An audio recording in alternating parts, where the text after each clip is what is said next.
বিসমিল্লাহির রহমানির রহিম। প্রিয় শিক্ষার্থীবৃন্দ, যারা এই অনলাইন ভিত্তিক ক্লাসের জন্য অধীর আগ্রহে সময় কাটাচ্ছে, তাদের প্রতি আমার স্নেহ জানিয়ে শুরু করছি। আমি মোহাম্মদ মতিউর রহমান, অধ্যাপক দর্শক, গুরুদয়াল সরকারি কলেজ, কিশোরগঞ্জ। আজকে আমার আলোচ্য বিষয় হল লজিক। এই লজিকের দুটা দিক আছে। একটা হলো তোমরা জানো এমসিকিউ থেকে, আর হলো ক্রিয়েটিভ কোশ্চেন, মানে সৃজনশীল প্রশ্ন থাকে। তো এমসিকিউ এখন 30টা প্রশ্ন থাকে, সেখান থেকে তোমরা 30 নম্বর পাবে। আর সৃজনশীল থেকে তোমাদের 70 নম্বরের আনসার করতে হয়। 60টি সৃজনশীল প্রশ্ন থেকে তোমাদের আনসার করতে হবে। তোমরা ইতিমধ্যে এই পদ্ধতিগুলির সাথে পরিচিত হয়েছে, যেহেতু তোমরা এসএসসি পাস করে আসছো। তো এই সৃজনশীল প্রশ্ন তোমরা জানো যে একটা স্ট্রিম দেওয়া থাকে। ওই স্ট্রিমটার উপর ভিত্তি করে তোমরা সাধারণত দুটি প্রশ্নের উত্তর করতে পারো। একটা হলো অনুধাবনমূলক আর একটা হলো প্রায়োগিক। এই দুটি প্রশ্নের উত্তর করতে পারো। কিন্তু জ্ঞানমূলক প্রশ্ন এবং উচ্চতর দক্ষতা, এই যে দুটি, প্রথমটি এবং 4 নম্বর 6 নম্বর প্রশ্নের উত্তরটি, ঠিক আছে, তোমরা এত এই যে স্ট্রিম দেওয়া থাকে সেখান থেকে তোমরা নাও পেতে পারো। সেটা তোমরা সম্পূর্ণ তোমাদের মেধা যাচাইয়ের জন্য এই উচ্চতর দক্ষতা, এই 6 নম্বরের 4 নাম্বার থেকে 4 সেই প্রশ্নের উত্তরটি তোমাদের কাছে যাওয়া হয়। যে তোমরা এই আমি যে তোমার কাছে স্ট্রিমটি দিলাম, এটা কতটুকু বুঝেছো তার উপর ভিত্তি করে তোমাকে আমরা মার্কিং করি। জ্ঞানমূলক প্রশ্ন, সেটা হলো তুমি বই পড়বে, বইয়ের যে কোনো জায়গা থেকে আমি এই স্ট্রিমের বাইরে থেকে এই প্রশ্নটা তোমাকে আমরা দিব। এটা তোমরা বইয়ের বাইরে থেকে আনসার করতে হবে। তোমরা ইতিমধ্যে এটা নিয়ম কানুন সমান জানা আছে। যেমন ধরো আমি স্ট্রিমটা পড়ি, সেখানে লেখা আছে আনোয়ার খুব ভালো গান গায়, ছবি আঁকে, অবসর সময় সবজি চাষ করে, পড়ালেখার সাহায্য পায়, এমন চিন্তায় সে তার ঘরে কিছু ছবি রেখেছে। আমি ছোট্ট একটা স্ট্রিম দিয়েছি। এখান থেকে যদি তোমাকে বলি যে যুক্তিবিদ্যার জনককে, কোথাও কি লেখা আছে যুক্তিবিদ্যার জনককে কথাটি লেখা আছে? তোমরা বলবে যে না, যুক্তিবিদ্যার জনককে কথাটি লেখা নাই। যেহেতু লেখা নাই, তারপর তোমাকে আনসার করতে হচ্ছে যুক্তিবিদ্যার জনককে। তুমি কিন্তু এটা বইয়ের প্রথম অধ্যায়ে পাঠ করার সময় তোমরা জেনেছ যুক্তিবিদ্যার জনক হলেন অ্যারিস্টটল। তুমি যদি জানা থাকে তাহলে প্রশ্ন উত্তরটি করতে পারো, কিন্তু এই স্ট্রিম থেকে তুমি যদি খোঁজো তাহলে তুমি প্রশ্ন উত্তরটি তুমি খুঁজে পাবে না। তাহলে প্রশ্ন উত্তরটি খোঁজার জন্য তোমাকে কি করতে হবে? বই পড়তে হবে। বই পড়ে তোমাকে জানতে হবে যে যুক্তিবিদ্যা কি, যুক্তিবিদ্যার জনক কে, কে যুক্তিবিদ্যা তৈরি করেছে, যুক্তিবিদ্যার উপকারিতা কি, যুক্তিবিদ্যার অপকারিতা কি, যুক্তিবিদ্যার পাঠ করলে আমাদের কি উপকার হবে, এই বিষয়গুলো তোমার আলোকে জানা থাকতে হবে। না জানা থাকলে আমি যে প্রশ্নটা জ্ঞানমূলক লিখলাম, জ্ঞানমূলক প্রশ্নের জায়গায় আমি লিখলাম যুক্তিবিদ্যার জনককে।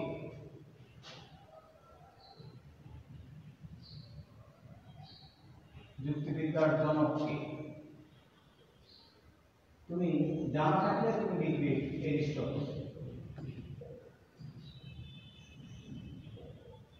আর যদি জানা না থাকে কোনো অবস্থাতেই তুমি পারবে না।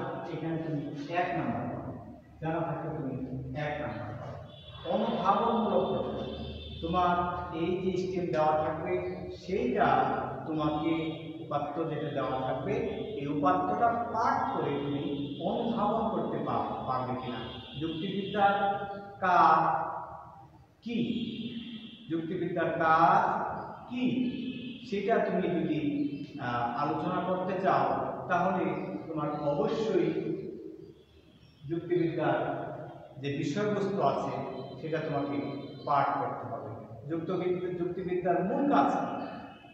যুক্তিবিদ্যার মূল কাজ কি? যুক্তিবিদ্যার মূল কাজ হল সত্যকে অনুসন্ধান করা, সত্যকে আবিষ্কার করা। মিথ্যাকে বর্জন করা, সত্য এবং মিথ্যার মধ্যে প্রভেদ তৈরি করা, যেটা সত্য সেটাকে গ্রহণ করা, যেটা মিথ্যা সেটাকে বর্জন করা। এই যে তুমি পাঠ করলে, তোমার এই পাঠটি তোমার অনুধাবন আন্ডারস্ট্যান্ডিং তোমার মধ্যে হয়েছে। তুমি এখন যদি তোমার কাছে প্রশ্ন আসে যে যুক্তিবিদ্যার কাজ সত্য আবিষ্কার করা, এই কথাটা তুমি বুঝিয়ে দেখো, তাহলে তুমি বলতে পারবে যে অবশ্যই যুক্তিবিদ্যার কোনো এক জায়গায় লেখা নাই যে এই কথাটি মিথ্যা, মিথ্যা একটা কথা লিখেছে যুক্তিবিদ্যা। সবগুলি কথাই প্রমাণিত এবং সত্য কিভাবে আবিষ্কার করতে হবে সেটি যুক্তিবিদ্যার অনুধাবনের বিষয় আমার।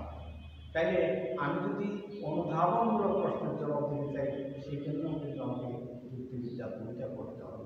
যদি আমি যুক্তিবিদ্যা বইটা না পড়ি তাহলে অনুধাবনমূলক প্রশ্নের জবাব দিতে পারবো না। তবে এখানে একটু হিন্টস দেওয়া থাকে, উপাত্তের মধ্যে একটু হিন্টস দেওয়া থাকে যে কিভাবে তুমি অনুধাবনমূলক প্রশ্নের উত্তর দেবে। এটা যদি দিতে পারো, যদি এখানে প্রশ্ন লিখি যে যুক্তিবিদ্যার কাজ হলো কাজ কি, অথবা যুক্তিবিদ্যার কাজ হলো সত্য আবিষ্কার করা,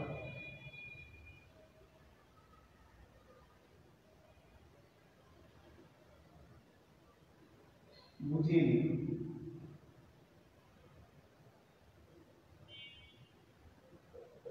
তো তুমি এটা বোঝায় লেখার জন্য তোমাকে অবশ্যই যুক্তিবিদ্যার যে বাক্যগুলি আছে সেগুলি তোমাকে খেয়াল করতে হবে যে সেখানে সত্য বাক্য লেখে না মিথ্যা বাক্য লেখে।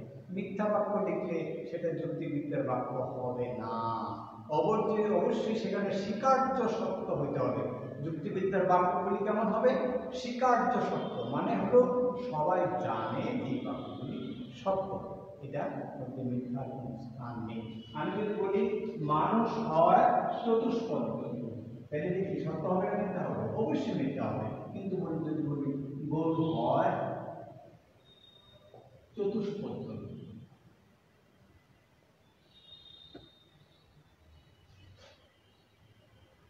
এটা কি সত্য বাক্য না মিথ্যা বাক্য? তুমি নির্দ্বিধায় বলবে সত্য বাক্য। কিন্তু যদি বলতাম মানুষ হয় চতুষ্পদ জন্তু, তাহলে তুমি বলতে এটা মিথ্যা বাক্য, এটা কখনো হতে পারে না। আমরা এইরকম ধরনের বাক্য লিখতেও পারি না। আমাকে লিখতে হবে এইভাবে, মানুষ হয় বিপদ, এইটা একটা সত্য বাক্য। কাজে তুমি যুক্তিবিদ্যা যখন পাঠ করবে তখন কোথাও তুমি একটা মিথ্যা বাক্যে অনুসন্ধান করে পাবে না। সবগুলি যুক্তি বাক্যে পরীক্ষিতভাবে সত্য সেই বাক্যগুলি দেওয়া আছে। মিথ্যা কোনো বাক্য যুক্তিবিদ্যা স্থান নেই। কাজেই তুমি মিথ্যা কোনো বাক্য যুক্তিবিদ্যায় পাবে না। সত্যকে, আর যুক্তিবিদ্যার কাজ হলো সত্য আবিষ্কার করা, এই কথাটি সত্য তুমি বুঝায় বলতে হবে। তখন তুমি যুক্তিবিদ্যা থেকে বিভিন্ন বাক্য তুমি আহরণ করতে হবে এবং এইখানে যা লেখা আছে তার মধ্য থেকে এবং তোমার পাঠ্য বই থেকে আবিষ্কার করতে হবে সেগুলি। হ্যাঁ, আমি যা পড়েছি, যুক্তিবিদ্যার যে বাক্যগুলি আমি পেয়েছি, যুক্তিবিদ্যার যে পাঠ অনুশীলন আমি করেছি, সেখানে কোথাও মিথ্যার স্থান দেখি নাই। কাজেই যুক্তিবিদ্যার সত্যকে আবিষ্কার করে এই কথাটি সত্য, এখানে মিথ্যার কোনো স্থান নাই। তাহলে এই যে আত্মবিশ্বাস, এই আত্মবিশ্বাস তোমার মধ্যে গড়ে তুলতে হবে। কারণ তুমি যুক্তিবিদ্যার বাক্যগুলির দিকে তাকালে দেখবে একটি যুক্তিবাক্য তোমার মিথ্যা বলে না। সবগুলি যুক্তি বাক্যই সত্যকে আবিষ্কার করার জন্য, মিথ্যাকে বর্জন করার জন্য প্রয়াস চালিয়ে যাচ্ছে। তোমারও সেই প্রয়াসে তোমার এই ইন্টারমিডিয়েট ক্লাসে যুক্তিবিদ্যা পাঠ করতে হবে। এখন আমি দুটা প্রশ্ন আজকে আলোচনা করলাম। তৃতীয় প্রশ্ন হলো প্রায়োগিক এবং উচ্চতর দক্ষতা। আমি এই দুটা প্রশ্ন আগামী দিনের জন্য রেখে দিলাম এই কারণে যে তোমরা এখনো যুক্তিবিদ্যার ছাত্র হয়ে উঠতে পারোনি।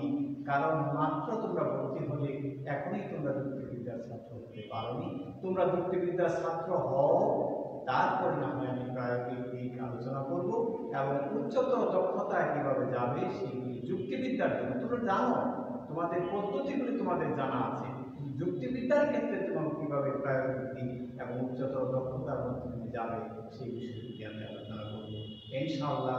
যদি আল্লাহ তাআলা আমাকে তৌফিক দেন ক্লাসে আমি যুক্তিবিদ্যার প্রায়োগিক দিক এবং উচ্চতর দক্ষতা নিয়ে আলোচনা করব। আল্লাহ হাফেজ। তোমরা সবাই সুস্থ থাকো।